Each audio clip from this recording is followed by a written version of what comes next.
kita mengenal Sayyidah Maryam. Bahkan Sayyidah Maryam ini dijadikan oleh Allah salah satu nama surat Maryam. Kita tahu beliau bukan seorang nabi, bukan seorang rasul. Karena seorang nabi dan seorang rasul tidak bisa dari golongan perempuan, harus laki-laki.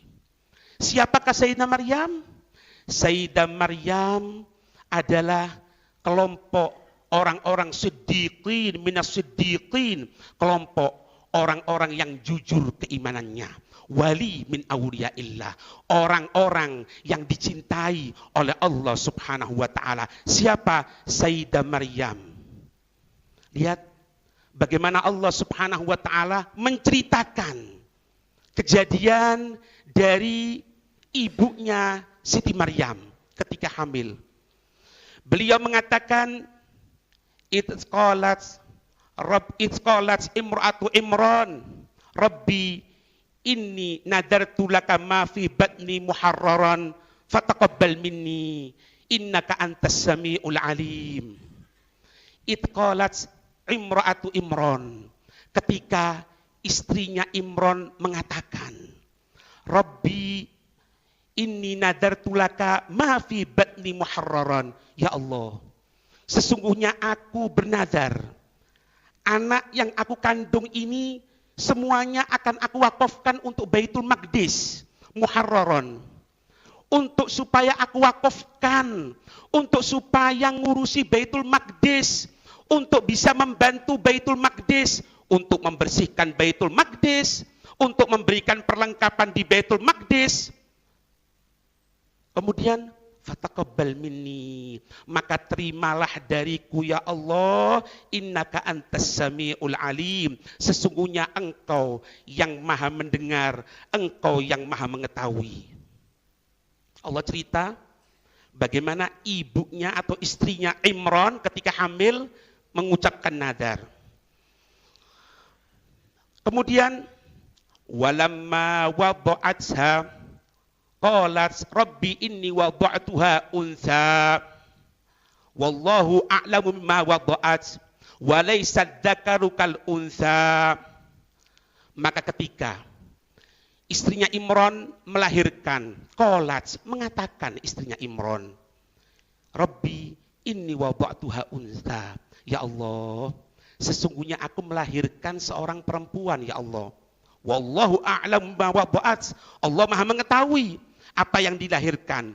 Walaysa dzakaru kal untha, dan tidaklah sama antara anak laki-laki dan antara anak perempuan. Salah kalau ada yang mengatakan tidak ada beda antara laki dan perempuan. Ada bedanya dari segi kemampuannya, dari segi kekuatannya. Walaysa dzakaru kal untha, dan tidaklah laki-laki seperti perempuan. Wa inni sammaituha Maryama, dan sesungguhnya ya Allah, aku menamai anak perempuanku itu dengan nama Maryam ketika kelahiran, Siti Maryam. Wa inni u'idzuha bika wa dzurriyyataha minasyaitonir rajim, dan ya Allah, aku berlindung, aku meminta perlindungan atas anak ini kepadamu ya Allah, dan juga keturunannya ya Allah dari godaan setan, dari gangguan yang akan mengganggu anakku. Ketika dalam keadaan hamil menyebutkan nadarnya, ketika melahirkan menyebutkan dan mengucapkan kalimat untuk perlindungan kepada anaknya yaitu Siti Maryam dan keturunannya agar tidak terganggu oleh setan. Kemudian fataqabbalaha rabbuha bigabulin hasanin wa ambataha nabatan hasana wa kaffalaha Zakaria.